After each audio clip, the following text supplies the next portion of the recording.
ಬಿಜೆಪಿಯಿಂದ S T Somashekar ಹಾಗೆ ಶಿವರಾಮ್ ಹೆಬ್ಬಾರ್ ಇಬ್ಬರನ್ನು ಕೂಡ 6 ವರ್ಷಗಳ ಕಾಲ ಉಚ್ಚಾಟನೆಯನ್ನು ಮಾಡಿದ್ದಾರೆ. ಈ ಸಂಬಂಧಪಟ್ಟಂತೆ ನಮ್ಮ ಜೊತೆಗೆ ಮಾತಾಡೋದಕ್ಕೆ ಎಕ್ಸ್ಕ್ಲೂಸಿವ್ ಆಗಿ ಎಸ್ ಟಿ ಸೋಮಶೇಖರ್ ಅವರೇ ಇದ್ದಾರೆ. ಅವ್ರನ್ನೇ ಮಾತಾಡ್ತಾ ಹೋಗೋಣ. ಸರ್ ನಮಸ್ತೆ.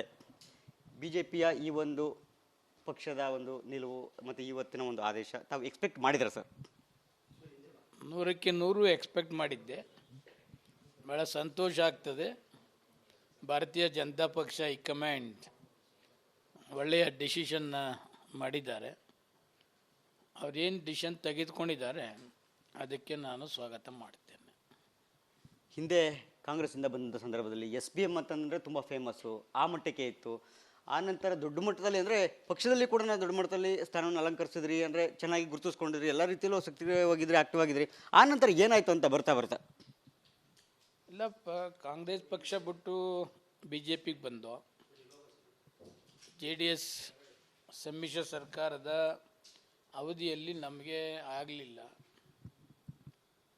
ಸಮ್ಮಿಶ್ರ ಸರ್ಕಾರ ಸರಿ ಹೋಗಲಿಲ್ಲ ಅಂಥೇಳಿ ಭಾರತೀಯ ಜನತಾ ಪಕ್ಷಕ್ಕೆ ಬಂದು 3 ವರ್ಷ ಯಡಿಯೂರಪ್ಪ ಮತ್ತು ಬಸವರಾಜ ಬೊಮ್ಮಾಯಿಯವ್ರ ನೇತೃತ್ವದಲ್ಲಿ ಸಹಕಾರ ಸಚಿವನಾಗಿ ಕೆಲಸ ಮಾಡಿದೆ. ಮೈಸೂರು ಉಸ್ತುವಾರಿ ಕೆಲಸ ಮಾಡಿದೆ. ಪಕ್ಷದ ಅನೇಕ ಕಾರ್ಯಕ್ರಮಗಳನ್ನು ಕೂಡ ಮಾಡಿದೆ. ಪ್ರಧಾನಮಂತ್ರಿಗಳ ಕಾರ್ಯಕ್ರಮವನ್ನು ಕೂಡ ಮಾಡಿದೆ. ಅಮಿತ್ ಶಾ ಕಾರ್ಯಕ್ರಮಗಳನ್ನು ಮಾಡಿದೆ. ಯಾವೊಂದು ಸಣ್ಣ ಅಲಿಗೇಷನ್ ಇಲ್ದಂಗೆ ಭಾರತೀಯ ಜನತಾ ಪಕ್ಷದಲ್ಲಿ ಸಹಕಾರ ಮಂತ್ರಿಯಾಗಿ ಕೆಲಸ ಮಾಡಿದೆ. ಭಾರತೀಯ ಜನತಾ ಪಕ್ಷದ ಯಾವೊಬ್ಬ ಶಾಸಕನೂ ಕೂಡ ಒಂದು ಸಣ್ಣನು ಅಲಿಗೇಷನ್ ಕೂಡ ಮಾಡದಿರ್ತಕ್ಕಂಥ ರೀತಿಯಲ್ಲಿ ಮಾಡಿದೆ. 2023 ಚುನಾವಣೆ ನಮ್ಮ ಕ್ಷೇತ್ರದ ಸಮಸ್ಯೆಗಳನ್ನು ಹೈಕಮಾಂಡ್ ಗಮನಕ್ಕೆ ತಂದಂಥ ಸಮಯದಲ್ಲಿ ಸರಿಯಾದ ರೀತಿಯಲ್ಲಿ ಅದನ್ನು ಮಾಡಲಿಲ್ಲ. ಸರಿಪಡಿಸ್ಬೋದಾಗಿತ್ತು. ಸೋಮಶೇಖರ್ನ ಭಾರತೀಯ ಜನತಾ ಪಕ್ಷದಲ್ಲೇ ಉಳಿಸ್ಕೋಬೇಕು ಅನ್ನೋಂಗಿದ್ರೆ ಅವರು ಮಾಡ್ತಾಯಿದ್ರು. ಬಟ್ ಯಾರೂ ಕೂಡ ಅದನ್ನು ಸೀರಿಯಸ್ಸಾಗಿ ಮಾಡಲಿಲ್ಲ. ಆಗ ಮುಖ್ಯಮಂತ್ರಿಗಳು ಕಾನ್ಸ್ಟಿಟ್ಯೂನ್ಸಿಗೆ ಬಂದರು, ಉಪಮುಖ್ಯಮಂತ್ರಿ ಕಾನ್ಸ್ಟಿಟ್ಯೂನ್ಸಿಗೆ ಬಂದರು. ಆ ಸಂದರ್ಭದಲ್ಲಿ ನಾನು ಶಾಸಕ ಭಾಗವಹಿಸಬೇಕಾಯಿತು. ಆಗ ಅದನ್ನೇ ದೊಡ್ಡದಾಗಿ ಇಟ್ಕೊಂಡು ಕಾಂಗ್ರೆಸ್ ಜೊತೆಲಿ ಗುರುತಿಸ್ಕೊಂಡಿದ್ದಾರೆ. ಭಾರತೀಯ ಪಕ್ಷಕ್ಕೆ ಮುಜುಗರ ಆಗ್ತದೆ ಅಂಥೇಳಿ ಆವಾಗಿಂದನೂ ಕೂಡ ಇದನ್ನು ಮಾಡ್ಕೊಂಡು ಬಂದರು. ಬಂದಂಥ ಸಮಯದಲ್ಲಿ ನಾನು ಪಕ್ಷದ ಪರವಾಗಿ ಮತ ಹಾಕಲಿಲ್ಲ. ಅದು ಕಾನೂನು ಹಂಗೆ ಇದೆ, ನೀವು ಯಾರಿಗೆ ಬೇಕಾದರೂ ಹಾಕ್ಬೋದು. ವಿಪ್ಪು ಕೊಡುವ ಪರಿಸ್ಥಿತಿಯಲ್ಲಿ ಇಲ್ಲ ರಾಜ್ಯಸಭಾ. ಬಟ್ ಮುಖಂಡರು ಯಾರು ಇರ್ತಾರೆ ಅವರಿಗೆ ತೋರಿಸ್ಬೇಕು ಅಂತಕ್ಕಂಥದ್ದಿತ್ತು, ಅವರಿಗೆ ತೋರಿಸ್ತು. ಅದಾದಮೇಲೆ ನೋಟಿಸ್ ಕೊಟ್ಟರು. ನೋಟಿಸ್ಗೆ ನಾನು ಉತ್ತರ ಕೊಟ್ಟಿದ್ದೆ. ಆ ಉತ್ತರ ಇದು ಕೊಟ್ಟಾದಮೇಲೆ ಇವತ್ತವರೆಗೂ ಕೂಡ ಅದೇನು ಬರಲಿಲ್ಲ. ಇದು 2ನೇ ನೋಟಿಸು.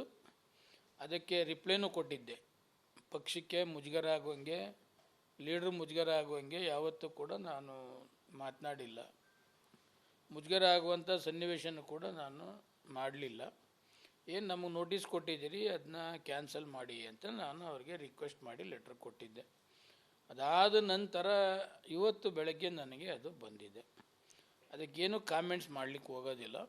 ಸಂತೋಷವಾಗಿ ಅವರೇನು ಹೈಕಮಾಂಡ್ ಕೊಟ್ಟಿದ್ದಾರೆ ಅದನ್ನ ಸ್ವೀಕಾರ ಮಾಡಿದ್ದೇನೆ. ತಾವು ಒಂದು ಮಾತನ್ನು ಹೇಳಿದ್ರಿ, ಪಕ್ಷದಲ್ಲಿ ತನ್ನನ್ನು ಉಳಿಸ್ಕೊಳ್ಳೋಂಥ ಪ್ರಯತ್ನವನ್ನು ಪ್ರಾಮಾಣಿಕವಾಗಿ ಮಾಡಲಿಲ್ಲ ಅಂತಕ್ಕಂಥ ಮಾತನ್ನು ಹೇಳಿದ್ರಿ. ಯಾಕೇನು ಎಸ್ ಟಿ ಸೋಮಶೇಖರ್ ಟಾರ್ಗೆಟ್ ಆದ್ರ ಅಂತ ಏನಾದರೂ ಬೆಂಗಳೂರು ನಾಯಕರಿಗೆ ಟಾರ್ಗೆಟ್ ಆದ್ರ ಅಥವಾ ಪಕ್ಷದಲ್ಲಿ ಬೇರೆ ಇನ್ಯಾರು ಪ್ರಭಾವಿ ನಾಯಕರಿಗೆ ಟಾರ್ಗೆಟ್ ಆದ್ರೆ ಯಾಕೆ ಅಂತ, ಏನು ಇನ್ಸೈಡ್ ಏನು ಅಂತ? ಅದರಲ್ಲಿ ಗುಂಪುಗಾರಿಕೆ ವಿಪರೀತ ಇದೆ. ಇವನು ಕಂಡ್ರೆ ಆಗಲ್ಲ, ಅವನು ಕಂಡ್ರೆ ಇವನಿಗಾಗಲ್ಲ, ಆ ಥರದ್ದು ಇದೆ. ಇವನು ಬೆಳಿತಾನೆ ಅಂತ ಅವನು ಇದು ಆ ಇದರಲ್ಲಿ ಇರ್ತಕ್ಕಂಥ ಸಾಮಾನ್ಯದ್ದು. ಅಂದರೆ ನಿಮ್ಮನ್ನು ತುಳಿಯುವಂಥ ಪ್ರಯತ್ನ ಆಯ್ತಾ ಪಕ್ಷದಲ್ಲಿ, ಬಿಜೆಪಿಯಲ್ಲಿ? ನಾನು ಯಾರು ತುಳಿಯೋಕ್ಕಾಗೋದಿಲ್ಲ. ನೋಡಿ, ನಾನು ಬೇರೆಯವ್ರನ್ನ ತುಳಿಯೋಕೆ ಹೋಗೋದಿಲ್ಲ. ನನ್ನ ಲಿಮಿಟ್ ಏನಿರ್ತದೆ ಆ ಲಿಮಿಟ್ಗೆ ನಾನು ಇರ್ತೀನಿ. ಅನ್ನೆಸಸರಿ ಇನ್ವಾಲ್ವ್ಮೆಂಟ್ ಆಗೋದು ಮತ್ತೊಂದಾಗೋದು ಯಾವುದೂ ಕೂಡ ನಾನು ಮಾಡಲಿಕ್ಕೆ ಹೋಗೋದಿಲ್ಲ. ಅದು ನನಗೆ ಒಂದೇನಂತಂದರೆ ಪ್ರೈಮ್ ಮಿನಿಸ್ಟರ್ ಪ್ರೋಗ್ರಾಮ್ ನನ್ನ ಕಾನ್ಸ್ಟಿಟ್ಯೂನ್ಸಿಲಿ ಮಾಡಿದೆ. 6 ಪ್ರೈಮ್ ಮಿನಿಸ್ಟರ್ ಕಾರ್ಯಕ್ರಮಗಳಲ್ಲಿ ನಾನು ಭಾಗವಹಿಸಿದೆ. ಅಮಿತ್ ಶಾದು 5-6 ಕಾರ್ಯಕ್ರಮವನ್ನು ನಮ್ಮ ಸಹಕಾರ ಕ್ಷೇತ್ರದಲ್ಲಿ ಮಾಡಿದೆ. ಹೆಸರಿಡಿದು ಕೂಗುವಷ್ಟು ನೋಟೆಡ್ ಆಗಿದ್ದೆ. ಸೋಮಶೇಖರ್ ರಾವ್ ಇದ್ದಾರೆ ಅನ್ನೋ ಮಟ್ಟಕ್ಕೆ ಅಮಿತ್ ಶಾರವರು ನನ್ನ ಕೂಗ್ತಕ್ಕಂಥದ್ದು ಕೂಡ ಆಯಿತು. ಅವತ್ತಿಂದ ಕೆಲವ್ರಿಗೆಲ್ಲೋ ಇವನು ಈಗ ಬಂದವನೇ ಕಾಂಗ್ರೆಸ್ಸಿಂದ ಅಮಿತ್ ಶಾ ಅಂತ ಅವರು ಗುರುತಿಡಿತಾರಲ್ಲ ಅನ್ನೋಂಗೆ ಸ್ವಲ್ಪ ಕೆಲವರಿಗೆ ತಳಮಳ ಆಗಿರ್ಬೋದು. ಬಟ್ ಈಗ ಎಕ್ಸ್ಪೆಲ್ ಮಾಡಿದ್ದಾರೆ, ಅದು ಯಾವುದೂ ಕೂಡ ನಾನು ಕಾಮೆಂಟ್ಸ್ ಮಾಡಲಿಕ್ಕೆ ಹೋಗೋದಿಲ್ಲ. ಹೈಕಮಾಂಡ್ ಏನು ಮಾಡಿದ್ದಾರೆ ಅದನ್ನ ಸ್ವಾಗತ ಮಾಡ್ತೇನೆ ಅಷ್ಟೇ. ಮೂಲ BJP ವಲಸಿಗರು ಅನ್ನೋತಕ್ಕಂಥದ್ದು ತಾವು ಹೇಳ್ತಾರೆ ಅರ್ಥ. ಈ ಹಿಂದೆನೂ ಕೂಡ ಬಹಿರಂಗವಾಗಿ ಇದೇ ವಿಚಾರವನ್ನು ಹೇಳಿದ್ರಿ. ಹಾಗಿದ್ರೆ ಮೂಲ BJPಗರೇ ತಮ್ಮನ್ನು ಪಕ್ಷದಿಂದ ಹೊರ ಇಡುವಂಥ ಕೆಲಸವನ್ನು ಮಾಡ್ತಾ ಬಂದ್ರ? ನೋಡಿ, ಭಾರತೀಯ ಜನತಾ ಪಕ್ಷದಲ್ಲಿ ಇರೋರು 80% ಯಾರು ಇಲ್ಲ BJP ಬಂದವರು, ಇಲ್ಲ JDS ಇಂದ ಬಂದವರು, ಇಲ್ಲ BSP ಇಂದ ಬಂದವರು, ಇಲ್ಲ ಆಮ್ ಆದ್ಮಿ ಪಾರ್ಟಿಯಿಂದ ಬಂದವರೇ ಅಲ್ಲೆಲ್ಲ ಇರೋರಲ್ಲಿ. ನಾನು ಫಸ್ಟು ಭಾರತೀಯ ಜನತಾ ಪಕ್ಷ ಶಾಸಕಾಂಗ ಸಭೆಗೆ ಹೋದಂಥ ಸಂದರ್ಭದಲ್ಲಿ ಅಲ್ಲಿ ನೋಡಿದಂಥ ಇದರಲ್ಲಿ 80% ಹೊರಗಡೆಯವರೆಲ್ಲ, ಮೂಲದವರೇ ಕಮ್ಮಿ. ಅದರಿಂದ ಅವ್ರು ಯಾರನ್ನೂ ಕೂಡ ಸಹಿಸ್ಕೊಳ್ಳೋದಿಲ್ಲ. ಬಟ್ ಹುಷಾರಾಗಿ ಅವ್ರಿಂದ ಏನು ಕೆಲಸ ಆಗಬೇಕು ಅದನ್ನು ಮಾಡಿಸ್ಕೋತಾರೆ ಅಷ್ಟೇ.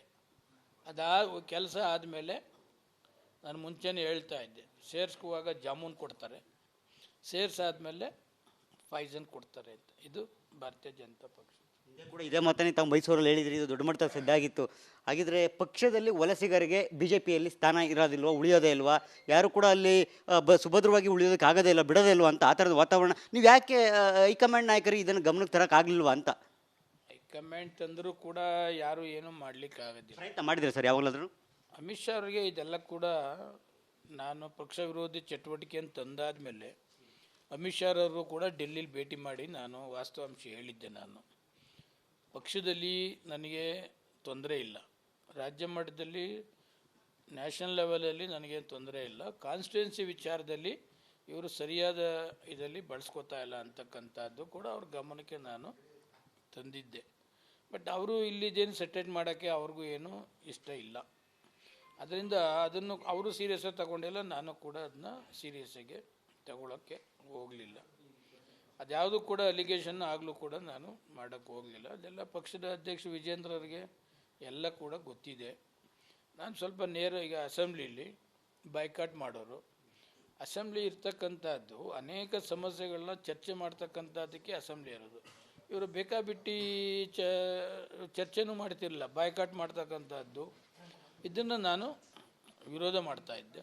ಆಮೇಲೆ ಬೆಂಗಳೂರು ಡೆವಲಪ್ಮೆಂಟ್ ಇದರಲ್ಲೂ ಅಷ್ಟೇ ಕೆಲವು ವಿಷಯಗಳಲ್ಲಿ ಅವರು ಒಳ್ಳೆಯದು ಕಾರ್ಯಕ್ರಮ ಇದೆ, ಅದನ್ನು ಒಳ್ಳೆಯದು ಅಂತ ಅವರು ಹೇಳಬೇಕು.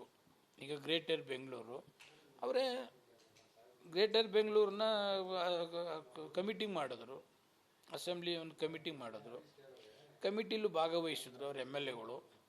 ಬೆಂಗಳೂರು ಎಲ್ಲ ಕಡೆ ಮೀಟಿಂಗ್ ಆದಂಥ ಸಂದರ್ಭದಲ್ಲಿ ಅವರು ಕೂಡ ಕೆಲವರು ಪರ ಮಾತಾಡಿದ್ರು, ಕೆಲವರು ವಿರೋಧ ಮಾತಾಡಿದ್ರು. ನಾನು ಹೇಳೋದು, ಈ ಗವರ್ನರ್ಗೂ ತಗೊಂಡೋಗಿ ಕೊಟ್ಟರು ಅಬ್ಜೆಕ್ಷನ್ ಮಾಡಿ ಅಂತ. ಗವರ್ನರ್ ಗ್ರೇಟರ್ ಬೆಂಗಳೂರು ಅಪ್ರೂವ್ ಮಾಡಿಕೊಟ್ರು. ಈ ಸನ್ನಿವೇಶ ಇದೆಯಲ್ಲ, ನೇರ ಮಾತಾಡಿ, ಗ್ರೇಟರ್ ಬೆಂಗಳೂರು ಎಗೇನೆಸ್ಟ್ ಮಾಡಬೇಕಾ ಎಗೇನೆಸ್ಟ್ ಮಾಡಿ. ಸದನ ಸಮಿತಿ ಮಾಡಬೇಕು ಅಂತ ಅಸೆಂಬ್ಲಿಲಿ ಯಾಕೆ ಕೇಳ್ತೀರಿ? ಅಸೆಂಬ್ಲಿಲಿ ಹೇಳಿದ್ಮೇಲೆ ಗ್ರೇಟರ್ ಬೆಂಗಳೂರು ಬೇಡ ಅನ್ನೋರು ನೀವು MLAಗಳನ್ನ MLCಗಳನ್ನ ಆ ಗ್ರೇಟರ್ ಸಮಿಟಿಗೆ ಹಾಕ್ಬಾರ್ದು. ಈಗ ಸಮಿಟಿಲಿ ನಾನು ಇದ್ದೀನಿ, BJPಯವರು ಇದ್ದಾರೆ, ಪ್ರತಿ ಮೀಟಿಂಗೂ ಬಂದಿದ್ದಾರೆ. ನೀವು ಹೊಡೆದಂಗೆ ಮಾಡು, ನಾನು ಹತ್ತಂಗೆ ಮಾಡ್ತೀನಿ ಅಂತ ಇದಕ್ಕೆ ಗ್ರೇಟರ್ ಬೆಂಗಳೂರು ಬೇಡ ಡಿಸಿಷನ್ ಮಾಡಿ, ಪಾರ್ಟಿ ಮಾಡಿ.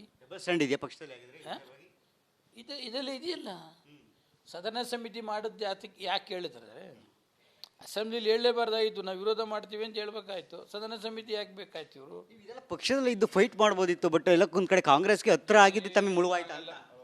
ನೋಡಿ, ಫೈಟ್ ಮಾಡೋರಿಗೆ ಅಲ್ಲಿ ಕಾಲ ಇಲ್ಲ, ಯಾರು ರೇಪ್ ಮಾಡ್ತಾರೆ ಅವ್ರ ಕಾಲ ಇದೆ. ಎಲ್ಲರ ಹಿಸ್ಟ್ರಿಲಿ ಅಸೆಂಬ್ಲಿಲಿ ಒಬ್ಬ ಮಂತ್ರಿ ಮೇಲೆ ಒಬ್ಬ ಲೇಡಿ ಅಸೆಂಬ್ಲಿ ಅವನ ರೂಮ್ನಲ್ಲಿ ರೇಪ್ ಮಾಡ್ತಾರೆ ಅಂತ ಯಾವ್ದಾರ ಮಂತ್ರಿ ಮೇಲೆ ಎಲಿಗೇಷನ್ ಮಾಡಿದ್ರ? ಒಗ್ಗಟ್ಟಾಗಿದ್ದಂತ ಯಾವ್ದಾದ್ರು ಏಡ್ಸ್ ಇಂಜೆಕ್ಷನ್ ವಿರೋಧ ಪಕ್ಷ ನಾಯಕರಿಗೆ ಚುಚ್ಚರೆ ಅಂತ ಯಾರಾದರೂ ಹಿಸ್ಟ್ರಿಲಿ ಹೇಳಿದ್ರ? ಕರ್ನಾಟಕದಲ್ಲಿ ಯಾವ್ದಾದ್ರು ಕರ್ನಾಟಕದಲ್ಲಿ ಒಕ್ಕಲಿಗರ ಹೆಣ್ಮಗಳ ಮಂಚಕ್ಕೆ ಹೋಗಿದ್ದು ಒಬ್ಬ ಶಾಸಕ, ಭಾರತೀಯ ಜನತಾ ಪಕ್ಷ ಶಾಸಕ, ಅವನು ಹೊರತುಪಡಿಸಿ ಇನ್ಯಾವ್ದಾರ ನೋಡಿದ್ರ? ಯಾವ್ದಾರ ನೋಡಿದ್ರೆ ಈ ಥರದ 5-6 ವಿಶೇಷ ಸ್ಪೆಷಲ್ ಕ್ಯಾರೆಕ್ಟರ್ ಇರ್ತಕ್ಕಂಥವ್ರಿಗೆ ನೀವು ಸಸ್ಪೆಂಡ್ ಮಾಡಬೇಕಾ? ಎಂಟೈರ್ ಕರ್ನಾಟಕದಲ್ಲಿ ಒಂದು ಸಣ್ಣ ಅಲಿಗೇಷನ್ ಇಲ್ಲದೆ ಮಂತ್ರಿ ಕೆಲಸ ಮಾಡಿದಂಥವ್ರನ್ನ ಉಚ್ಚಾಟನೆ ಮಾಡಬೇಕಾ? ಅದರಿಂದ ಈಗ ಯಾವುದು ಕಾಮೆಂಟ್ ಮಾಡೋಕ್ಕೆ ಹೋಗಲ್ಲ. ನಿಮಗೆ ಮುನಿರತ್ನ ಅವರೇ ನಿಮಗೆ ಸಮಸ್ಯೆ ಆದ್ರೆ ಅಂತ ನಾನು ಯಾರನ್ನೂ ಹೇಳೋದಿಲ್ಲ. ಈಗ ಎಕ್ಸ್ಪೆಲ್ ಮಾಡಿದ್ದಾರೆ, ಸಂತೋಷ. ಅದ್ರ ಬಗ್ಗೆ ನಾನೇನು ಮಾತನಾಡೋಕ್ಕೆ ಹೋಗಲ್ಲ. ನಾಳೆ ಪ್ರೆಸ್ ಮೀಟ್ಗೆ ಹೋಗ್ತೀನಿ, ಬೇಕಾದ ಮಾತಾಡ. ಪಕ್ಷದಿಂದ ಹೊರ ಬಂದಿದ್ದಾಯ್ತು, ಯಾಕೆ ನೇರ ಬಹಿರಂಗ ಹೇಳ್ಬೋದು ಅಂದ್ರೆ ಕಾನ್ಸ್ಟಿಟ್ಯೂಷನ್ ನಾಳೆ ನಾನೇ ಪ್ರೆಸ್ ಮೀಟ್ಗೆ ಹೋಗ್ತಾ ಇದ್ದೀನಿ, ಆಗ ಚರ್ಚೆ ಮಾಡ್ತೀನಿ. ಈಗ ಬಂದದ್ದು ಹೇಳ್ತಾ ಇದ್ದೀವಿ ಅಷ್ಟೇ. ನಾಳೆ ಪ್ರೆಸ್ ಮೀಟ್ಗೆ ಹೋಗ್ತೀನಿ, ಆಗಿನ್ನೂ ಬಹಿರಂಗವಾಗಿ ಚರ್ಚೆ ಮಾಡ್ತೀನಿ. ಥ್ಯಾಂಕ್ ಯು ಸೋಮಶೇಖರ್ ಅವರೇ. ಎಸ್, ಇದಿಷ್ಟು ಕೂಡ ನನ್ನ ಉಚ್ಚಟ್ಟಿತ ಶಾಸಕರಂತ ಎಸ್ ಟಿ ಸೋಮಶೇಖರ್ ಅವರ ಮತ್ತು ಅವ್ರು ಹೇಳುವಂತೆ ಎಲ್ಲೋ ಒಂದು ಕಡೆ ವಲಸಿಗರಿಗೆ ಪಕ್ಷದಲ್ಲಿ ಸುಭದ್ರತೆ ಇಲ್ಲ, ಅಲ್ಲಿ ಪಕ್ಷದಲ್ಲಿ ನೆಲೆ ಇಲ್ಲ, ಜೊತೆಗೆ ಯಾರು ಫೈಟ್ ಮಾಡ್ತಾರೆ ಅಂಥವ್ರಿಗೆ ಖಂಡಿತವಾಗ್ಲೂ ಕೂಡ ಬಿ ಜೆ ಪಿಯಲ್ಲಿ ನೆಲೆ ಇರೋದಿಲ್ಲ, ಅಂಥವ್ರನ್ನ ಅಲ್ಲಿ ಇರೋದಕ್ಕೂ ಕೂಡ ಬಿಡೋದಿಲ್ಲ ಅಂತಕ್ಕಂಥ ಮಾತನ್ನು ಹೇಳಿದ್ದಾರೆ. ಜೊತೆಗೆ ಆರಂಭದಲ್ಲಿ ಹೋಗುವಂಥ ಸಂದರ್ಭದಲ್ಲಿ ನಮ್ಮನ್ನು ಜಾಮೂನ್ ಕೊಟ್ಟು ಕರೀತಾರೆ, ಆನಂತರ ಪಾಯ್ಸನ್ ಕೊಡ್ತಾರೆ ಅಂತಕ್ಕಂಥ ಮಾತನ್ನು ನೇರವಾಗಿ ಹೇಳಿರ್ತಕ್ಕಂಥದ್ದು. ಜೊತೆಗೆ ಅವರು ಏನೋ ಜೊತೆಯಲ್ಲಿ ಕಾಂಗ್ರೆಸ್ನಿಂದ ಹೋದಂತಹ ಮುನಿರತ್ನವ್ರ ವಿರುದ್ಧನೂ ಕೂಡ ತಮ್ಮ ಪರೋಕ್ಷಕ್ಕಿಂತ ನೇರವಾಗಿಯೇ ಒಂದಷ್ಟು ಅಸಮಾಧಾನವನ್ನು ಹೇಳಿರ್ತಕ್ಕಂಥದ್ದು. ನೋಡೋಣ ಮುಂದಿನ ದಿನಗಳಲ್ಲಿ ಈ ಉಚಿತ ಶಾಸಕರಾದಂತಹ ಎಸ್ ಟಿ ಸೋಮಶೇಖರ್ ಅವರ ನಡೆ ಮುಂದೆ ಏನಾಗಿರುತ್ತೆ. ಹಾಗೇನೇ ನಾಳೆ ಕೂಡ ಸುದ್ದಿಗೋಷ್ಠಿಯನ್ನು ಕರಿತಾ ಇದ್ದಾರೆ, ಆ ಸಂಬಂಧಪಟ್ಟಂತೆ ಇನ್ನಷ್ಟು ಮಾಹಿತಿನ ಹಂಚ್ಕೊಳ್ತಾರೆ. ನೋಡೋಣ ಮುಂದೆ ಏನೆಲ್ಲ ವಿಚಾರಗಳನ್ನು ಬಹಿರಂಗ ಮಾಡ್ತಾರೆ ಅನ್ನೋದನ್ನು. ಕ್ಯಾಮ್ರಾ ಪರ್ಸನ್ ಮಂಜುನಾಥ್ ಜೊತೆ ಸುರೇಶ್, ರಿಪಬ್ಲಿಕ್ ಕನ್ನಡ, ಬೆಂಗಳೂರು.